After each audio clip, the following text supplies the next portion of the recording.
Artigo 2. Pertencemos a Jesus Cristo e a Maria na qualidade de escravos. Segunda verdade. Do que Jesus é para nós, concluímos que não nos pertencemos, como diz o apóstolo, e sim a Ele, inteiramente, como seus membros e seus escravos, comprados que fomos por um preço infinitamente caro, o preço de seu sangue. Antes do batismo, o demônio nos possuía como escravos, e o batismo nos transformou em escravos de Jesus Cristo, e só devemos viver, trabalhar e morrer para produzir frutos para o homem-Deus, glorificá-lo em nosso corpo e fazê-lo reinar em nossa alma, pois somos sua conquista, seu povo adquirido, sua herança. Pelo mesmo motivo, o Espírito Santo nos compara, primeiro, a árvores plantadas ao longo das águas da graça, nos campos da igreja, árvores que devem dar seus frutos no tempo adequado. Segundo, aos galhos de uma videira, de que Jesus Cristo é o tronco, e que devem produzir boas uvas. Terceiro, há um rebanho cujo pastor é Jesus, e esse rebanho deve multiplicar-se e dar leite. Quarto, há uma boa terra, de que Deus é o lavrador, e na qual a semente se multiplica, rendendo 30, 60, 100 vezes mais. Jesus amaldiçoou a figueira estéril e declarou condenado o servo inútil que não fizera valer o seu talento.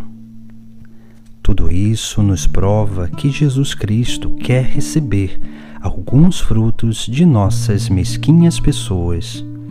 Quer receber nossas boas obras, porque as boas obras lhe pertencem exclusivamente, criados em Jesus Cristo para boas ações.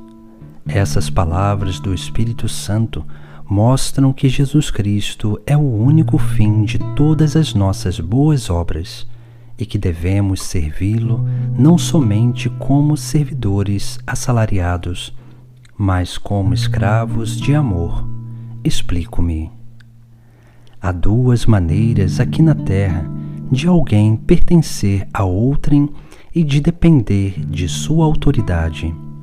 São as simples servidão e escravidão, donde a diferença que estabelecemos entre servo e escravo. Pela servidão comum entre os cristãos, um homem se põe a serviço de outro por um certo tempo, recebendo determinada quantia ou recompensa.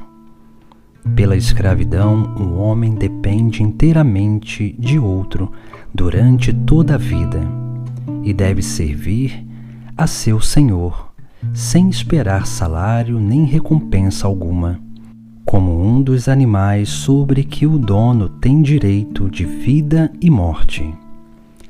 Há 3 espécies de escravidão: por natureza, por constrangimento e por livre vontade.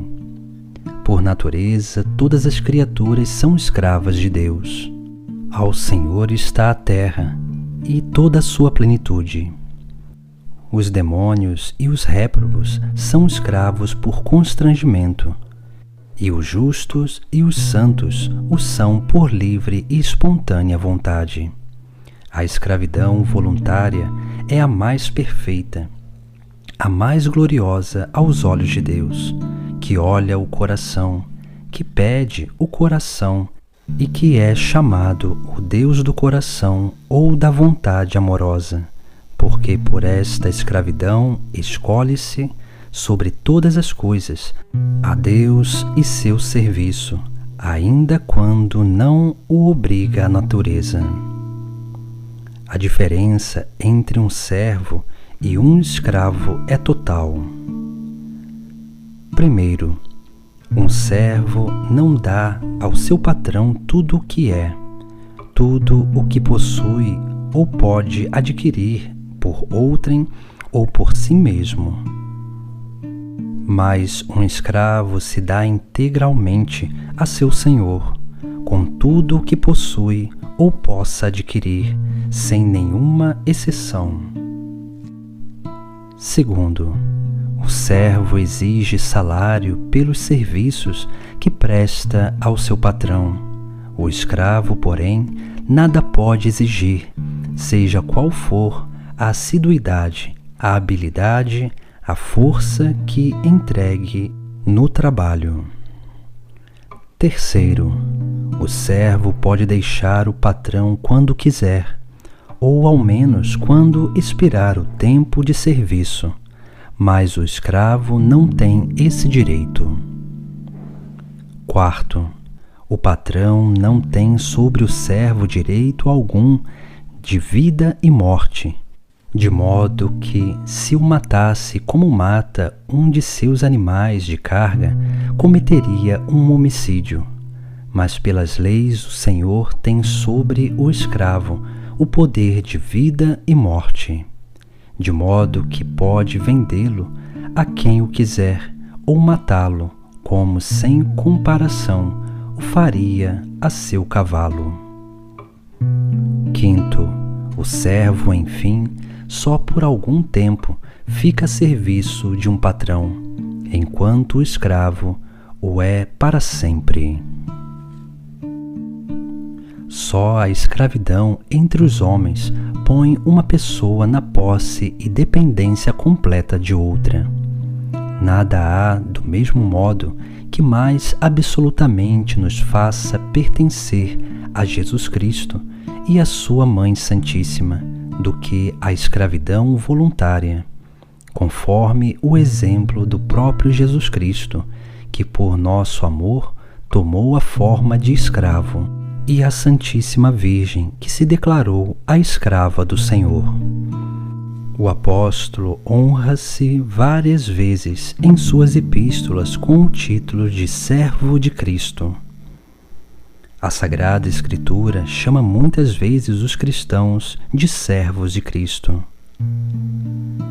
E esta palavra servo, conforme a observação acertada de um grande homem, significa outrora apenas escravo, pois não existiam servos como os de hoje, e os ricos só eram servidos por escravos ou libertos. E para que não haja a menor dúvida de que somos escravos de Jesus Cristo, o Concílio de Trento usa a expressão inequívoca funcionários de Cristo, e nela aplica escravos de Jesus Cristo.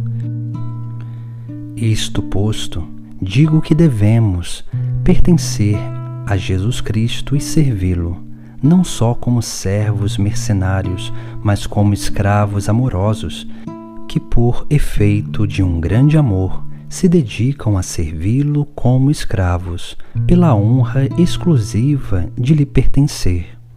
Antes do batismo, éramos escravos do demônio. O batismo nos fez escravos de Jesus Cristo. Importa, pois, que os cristãos sejam escravos ou do demônio ou de Jesus Cristo. O que digo absolutamente de Jesus Cristo, digo também da Virgem Maria.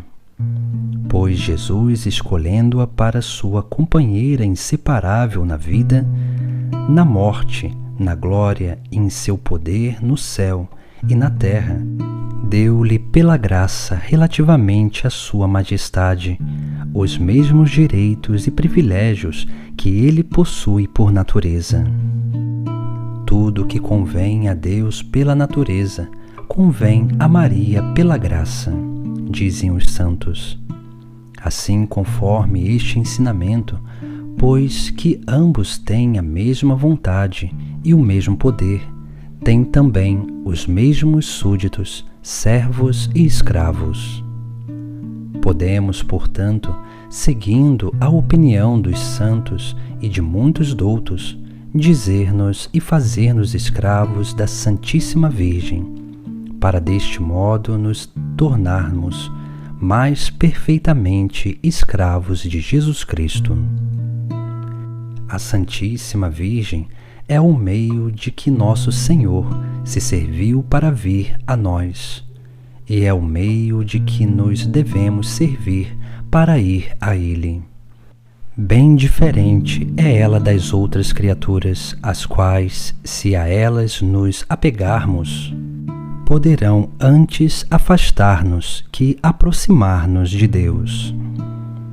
A mais forte inclinação de Maria é unir-nos a Jesus Cristo, seu divino Filho, e a mais forte inclinação do Filho é que vamos a Ele por meio de sua Mãe Santíssima. E isto é para Ele tanta honra e prazer, como seria para um rei honra e prazer se alguém, para tornar-se mais perfeitamente seu escravo, se fizesse escravo da rainha. Eis porque os santos padres, e São Boaventura com eles, dizem que a Santíssima Virgem é o caminho para chegar a Nosso Senhor. O caminho para chegar a Cristo é aproximar-se dela. Além disso, se a Virgem Santíssima, como já disse, é a rainha e soberana do céu e da terra, todas as coisas estão sujeitas ao governo de Deus e da Virgem. Eis que todas as coisas estão sujeitas ao governo da Virgem e de Deus. Dizem Santo Anselmo, São Bernardo, São Boaventura. Não possui ela tantos súditos e escravos quantas criaturas existem? Não é razoável que entre tantos escravos por constrangimento haja alguns por amor, que de boa vontade e na qualidade de escravos escolham Maria para sua soberana? Pois então os homens e os demônios terão seus escravos voluntários, e Maria não há de tê-los? Seria desonra para um rei se a rainha, sua companheira, não possuísse escravos sobre os quais tivesse direito de vida e de morte, pois a honra e o poder do rei são a honra e o poder da rainha. E pode-se acreditar que Nosso Senhor, o melhor de todos os filhos, que deu à sua Mãe Santíssima parte de todo o seu poder, considere um mal ter ela escravos? Terá ele menos respeito e amor a sua mãe do que teve Assuero a Ester e Salomão a Betsabé? Quem ousaria dizê-lo ou pensá-lo sequer? Mas onde me leva minha pena? Por que me detenho aqui a provar uma coisa tão evidente? Se alguém recusa confessar-se escravo de Maria, que importa? Que se faça e se diga escravo de Jesus Cristo. É o mesmo que ser escravo da Santíssima Virgem, pois Jesus é o fruto e a glória de Maria. E isto se faz perfeitamente pela devoção, de que falaremos a seguir.